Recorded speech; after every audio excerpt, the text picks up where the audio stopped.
دوستوں انسائیڈ میں مودب فخر میں خوش آمدید لیں جناب. لاہور میں جلسہ بھی ہو گیا, خطاب بھی ہو گیا اور عمران خان صاحب کی طرف سے یہ اعتراف بھی سامنے آ گیا کہ جناب میں تو اقتدار سے آنا چاہتا لیکن اسٹیبلشمنٹ مجھے اقتدار میں نہیں لانا چاہتی اور اسٹیبلشمنٹ نے میرے نام کے آگے لگا دیا ہے کراس. اور میرا خوف اس حد تک طاری ہو چکا ہے کہ جناب پاکستان کے اندر انتخابات کا جو انعقاد ہے یہ بہت ہی زیادہ مشکل سچویشن کا شکار ہو گیا ہے اور یہی وجہ ہے کہ کہیں میں جیت نہ جاؤں. اسی خوف کے چکر کے اندر انتخابات نہیں کرائے جا رہے. عمران خان صاحب نے کل رات 12:22 پر اپنے خطاب کا آغاز کیا اور تقریباً 2 بجے تک مسلسل 99 منٹ انہوں نے اپنا خطاب جاری رکھا. اور دلچسپ بات یہ ہے کہ میں ان کا خطاب, مصیبت یہ ہوتی ہے نا جی کہ آپ کے ساتھ گفتگو کا شرف حاصل کرنا ہوتا ہے, لہذا وہ خطاب سننا پڑتا ہے. اب یہ جو 99 منٹ کا میں نے خطاب سنا ہے اور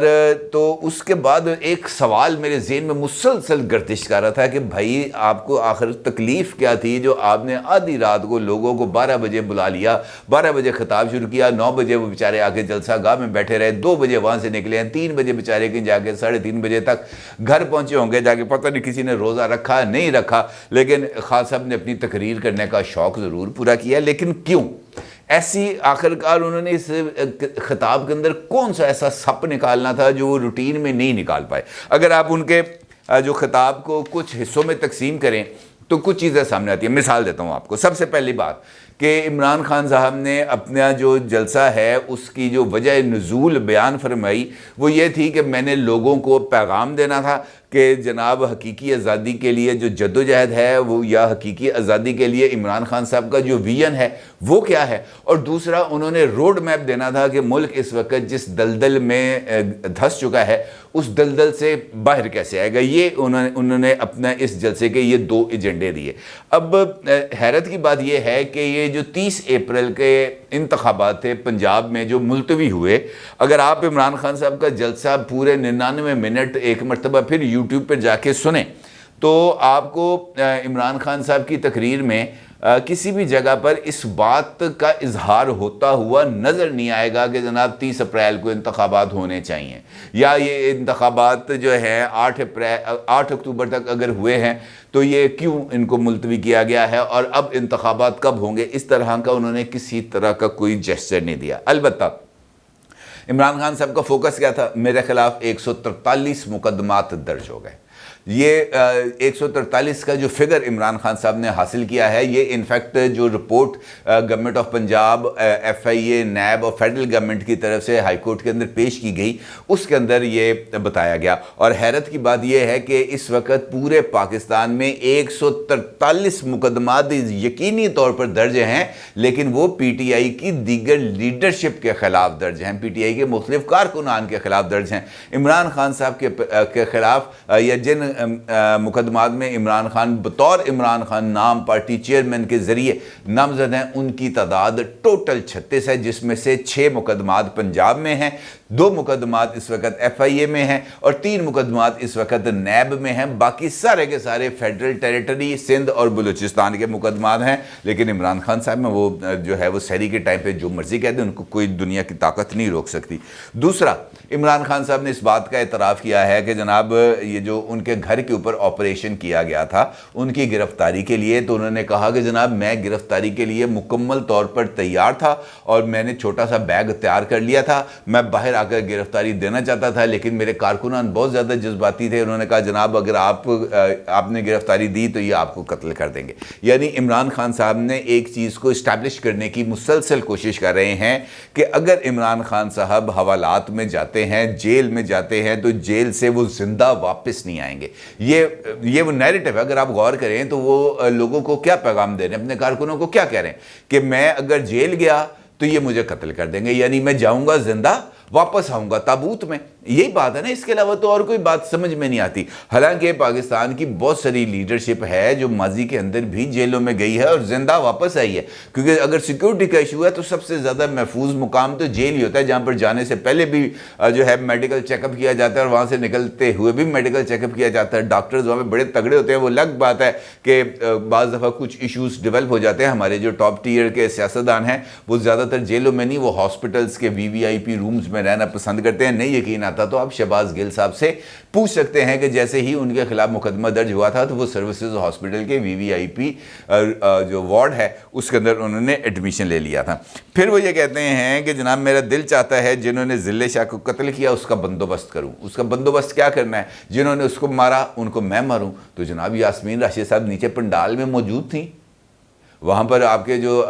تحریک انصاف کے جو سینٹرل پنجاب کے جو پریزیڈنٹ تھے راجہ شکیل وہاں پہ موجود تھے، پھڑ لینا سے انہوں نے لا کے چھتر تے شروع ہو جب دبا دب، تو آپ کو کون روک سکتے؟ جناب آپ کی جماعت ہے، آپ کا کارکن ہے، مارنے والے بھی آپ ہیں، لے کے جانے والے بھی آپ ہیں، لاش وہاں پہ چھوڑ کے بھاگنے والے بھی آپ ہیں، اور اس کے اوپر سیاست کرنے والے بھی آپ ہیں، جو چاہے آپ کا حسن کرسمت ساز کرے، ہم تو اس کے اوپر کوئی بات نہیں کر سکتے۔ امپورٹنٹ چیز، عمران خان اسٹیبلشمنٹ نے طے کیا ہے عمران خان کو اقتدار میں نہیں آنے دینا۔ یہ وہ نیریٹو ہے جو عمران خان صاحب اسٹیبلش کر رہے ہیں، اور بنیادی طور پر وہ اس بات کا اظہار کر رہے ہیں کہ اگر میں اقتدار میں نہیں آؤں گا تو اس کی وجہ یہ نہیں ہے کہ مجھے پاس پاپولر ووٹ اور سپورٹ نہیں ہوگی، یہ وجہ نہیں ہے کہ میں لوگوں کے اندر پاپولر نہیں ہوں گا، بلکہ مجھے اگر اقتدار کے ایوان سے نکالا جائے گا تو اس کی ایک ہی وجہ ہوگی کہ اقتدار کے اندر جو اہم ترین شخصیات ہیں وہ مجھے اقتدار کے ایوان میں نہیں دیکھ سکتے، اور اس کے لیے چاہے سازش کی جائے چاہے دھاندلی کی جائے مجھے اقتدار سے نکالا جائے گا۔ میں پبلک ووٹوں کے ذریعے مجھے اقتدار سے نہیں نکالا جا سکتا، یا مجھے انتخابات نہیں ہروائے جا سکتے۔ عمران خان صاحب نے ممکنہ طور پر اپنے انتخابات میں ہارنے کا جو سارے کا سارا ملبہ ہے وہ ابھی سے ہی اسٹیبلشمنٹ کے سر پر فٹ کرنا شروع کر دیا ہے، اسٹیبلشمنٹ کا گاٹے پر انہوں نے وزن ڈال دیا ہے، اور اب اسٹیبلشمنٹ کے لیے ان کے پاس اس سارے کے سارے چیلنجز کا جو عمران خان ان کو دے رہے ہیں ان سے نبرد آزما ہونا بہت ہی زیادہ مشکل ہے۔ اب میں یہاں پر آپ کو ایک سب سے امپورٹنٹ چیز کی طرف لے کے آنا چاہتا ہوں جو ان کے جلسے کا، عمران خان صاحب کے جلسے کا خاصہ ہے۔ ایک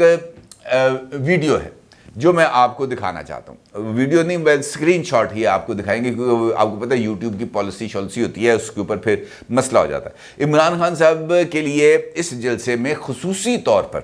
بنایا گیا تھا ایک بلٹ پروف کنٹینر، اس کے اوپر باہر ایک بہت بڑا شیشہ لگا ہوا تھا، وہ شیشہ بھی بلٹ پروف تھا، اور عمران خان صاحب کو بڑے ایک خصوصی انتظامات کے تحت ایک بڑے VVIP صوفے کے اوپر بٹھایا گیا تھا، اور اس کنٹینر کے اندر چند لوگ موجود تھے جس میں سے کچھ کیمرہ مین تھے، کچھ ان کے فوٹوگرافرز تھے، اور ایک ان کا سیکیورٹی کا بندہ تھا، اور دونوں طرف ACs لگے ہوئے تھے، عمران خان صاحب وہاں پہ بیٹھے ہوئے تھے۔ دلچسپ بات یہ ہے کہ جس وقت عمران خان صاحب نے کنٹینر میں داخل ہوئے اور سامنے ان کے کراؤڈ تھا، کراؤڈ نے دیکھ کے عمران خان صاحب کو تالیاں بانی، عمران خان صاحب نے بھی اپنے حساب سے ان کو ویو کیا، لیکن ویو کرتے ہوئے عمران خان صاحب نے وہ جو کنٹینر کا شیشہ ہے اس کی جو طاقت ہے، اس کی جو ہے اس کو بھی چیک کیا، یہ دیکھنے کی کوشش کی کہ کتھے جڑا گاڑیوں والی ونڈ سکرین والا شیشہ تو نہیں لگا دیا، ذرا سا یوں ٹچ کریں تو وہ ٹوٹ جائے۔ عمران خان صاحب نے اپنے دونوں ہاتھ رکھے ہیں شیشے پر اور بھرپور طریقے سے زور لگا کے اس کو چیک کیا ہے کہ جناب یہ شیشہ واقعتاً بلٹ پروف ہے یا نہیں۔ اور بندہ جب آپ کو پتا ہے اس قسم کے چیزیں دیکھے تو اس کا مطلب یہ ہوتا ہے کہ ان کو خود بھی بہت سارے لوگوں کے اوپر اعتبار نہیں ہے۔ عمران خان صاحب نے یہ شیشہ چیک کر کے اسی بات کا ثبوت دیا ہے کہ وہ بہت سارے لوگوں پر اعتبار نہیں کرتے۔ دوسرا آپ کو پتا ہے جب بندہ بیٹھا ہوتا ہے، کلا بیٹھا ہوگا کنٹینر کے اندر، تو وہ کیا کرے گا؟ کبھی ٹانگ ہلائے گا، کبھی سر ہلائے گا، اور اس دوران وہ بھول جائے گا کہ جناب میری ٹانگ کے اوپر تو بہت زیادہ مسئلے ہیں، یہ ٹانگ جو ہے وہ معذوری کا میں نے ایک ایفیڈیوٹ ہے جو دیا ہوا ہے مختلف عدالتوں میں، اور عمران خان صاحب کی کنٹینر میں موجود لوگوں نے ہی ایک اور ویڈیو جاری کر دی جس کے اندر عمران خان صاحب وہ جو ہے ہم لے کے رہیں گے آزادی جو ان کی پارٹی کا ترانہ ہے اس کے اوپر بیٹھ کے جس زور و شور سے اپنی دونوں ٹانگوں کو